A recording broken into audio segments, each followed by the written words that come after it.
नमस्कार दोस्तों, एक बार फिर हमारे यूट्यूब चैनल में आप लोगों का हार्दिक स्वागत है। लेटेस्ट अपडेट निकल कर आई है कि अभी-अभी सीजीएचएस लाभार्थियों को लाजवाब तोहफा, खुशखबरी के आदेश हुए जारी। तो दोस्तों हम आपको सब डिटेल में बताएंगे। अगर आप हमारे चैनल पर फर्स्ट टाइम विजिट कर रहे हैं तो चैनल को लाइक कर दीजिए, सब्सक्राइब कर दीजिए, साथ ही साथ बेल आइकन को भी बजा दीजिए ताकि गवर्नमेंट या पेंशन से संबंधित जितनी भी न्यूज आती है उनकी नोटिफिकेशन आप लोगों के पास तुरंत पहुँच सके। तो करते वीडियो को स्टार्ट बिना किसी देरी के।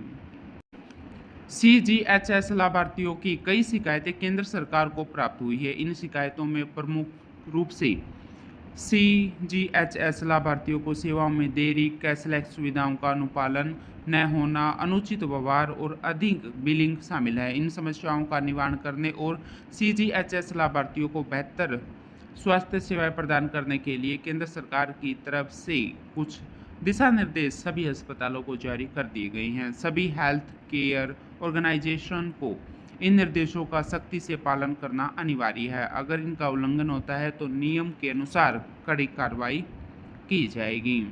पहला नियम यह है कि सभी पेंशनर्स और कर्मचारियों को कैशलेस सीजीएचएस सुविधा प्रदान करना अनिवार्य है। इसका मतलब है कि भर्ती के समय पेंशनर्स और कर्मचारियों से कोई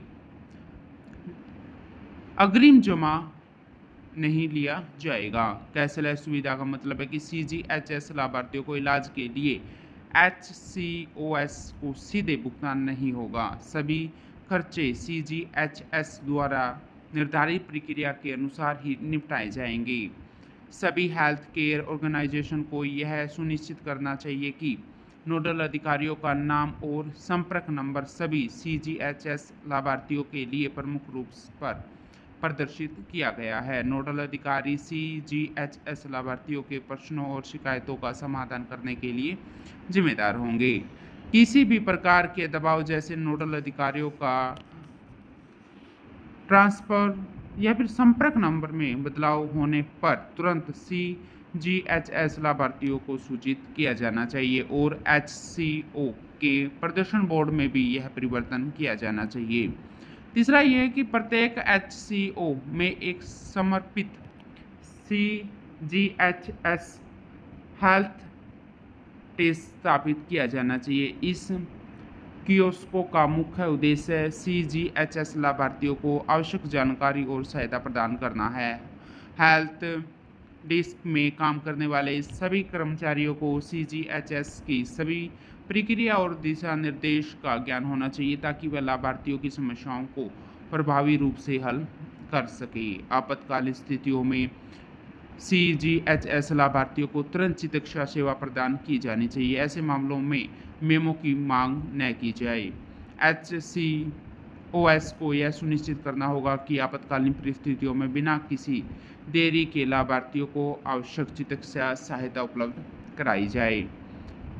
ओपीडी या फिर भर्ती मेमो पर रबर स्टैंप की अनिवार्यता को समाप्त किया गया है। यह निर्णय प्रक्रिया को सरल बनाने और लाभार्थियों को सुविधा को ध्यान में रखते हुए किया गया है। पांचवी है कि इससे जो ओपीडी या फिर भर्ती मेमो पर रबर स्टैंप की अनिवार्यता को समाप्त किया गया है। इससे एचसीओएस की प्रक्रिया और भी सुगम और तेज होगी। इससे लाभार्थियों को बेवजह की देरी और परेशानियों से बचाया जा सकता है। छठा ये है कि एचसीओएस में डबल बिलिंग की किसी भी घटना को गंभीरता से लिया जाएगा। यह न केवल सीजीएचएस के नियमों का उल्लंघन है बल्कि यह लाभार्थियों के लिए वित्तीय बोझ भी बढ़ाता है। एचसीओएस को यह सुनिश्चित करना चाहिए कि किसी भी सेवा के लिए केवल एक बार ही सही और मान्य बिल तैयार किए जाए। सातवां यह कि एचसीओएस को यह सुनिश्चित करना चाहिए कि किसी भी सीजीएचएस लाभार्थी के साथ किसी भी प्रकार का उत्पीड़न या फिर अभद्र व्यवहार न हो। साथ में सीजीएचएस लाभार्थियों के सम्मान और सहानुभूति के साथ व्यवहार करना चाहिए। एचसीओएस की प्राथमिकता होनी चाहिए। उपचार के दौरान सीजीएचएस लाभार्थियों के मूल सीजीएचएस कार्ड को भी स्थिति में एचसीओ द्वारा नहीं रखा जाना चाहिए। इसे लाभार्थियों के पास ही रहने देना चाहिए। आठवां ये है कि अगर किसी CGHS लाभार्थी को ऐसी जांच या प्रक्रिया की आवश्यकता होती है जो CGHS सुविधा में नहीं है, तो HCOS को इसका कोटेशन प्रदान करना चाहिए। लाभार्थियों के अनुरोध पर HCOS को इस बारे में स्पष्ट जानकारी देनी चाहिए कि जांच या प्रक्रिया क्यों आवश्यक है और इसका शुल्क क्या होना चाहिए। यदि HCO में यह जांच या फिर प्रक्रिया उपलब्ध नहीं है तो इसे लिखित में दिया जाना चाहिए ताकि लाभार्थी उचित कदम उठा सकें। नौमा ये कि HCOS को यह सुनिश्चित करना होगा कि वैध CGHS कार्ड वाले सेवानिवृत्त एयर इंडिया कर्मचारियों को सभी CGHS पैनल युक्त HCOS में कैशलेस उपचार की सुविधा मिले। यह HCOS की जिम्मेदारी है कि वे इन कर्मचारियों को बिना किसी वित्तीय बोझ के चिकित्सा सेवा प्रदान करें।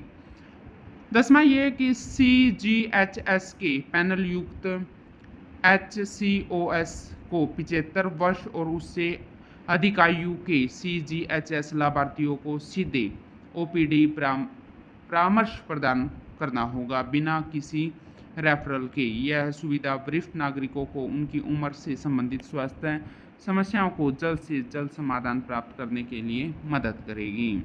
11वां ये है कि CS central service medical attendance लाभार्थियों और उन्हें आश्रित परिवार के सदस्य CGHS दरों पर उपचार प्राप्त कर सकेंगे। HCOS को यह सुनिश्चित करना होगा कि इन लाभार्थियों को उपचार के दौरान CGHS दरों का पालन किया जाए और उन्हें सरकारी दरों के अनुसार चिकित्सा सेवा प्रदान की जाए। दोस्तों 12वां ये कि HCOS को दवाइयों के प्रिस्क्रिप्शन में सरकारी नीति का पालन करते हुए केवल जेनरिक दवाइयों का नाम लिखना चाहिए।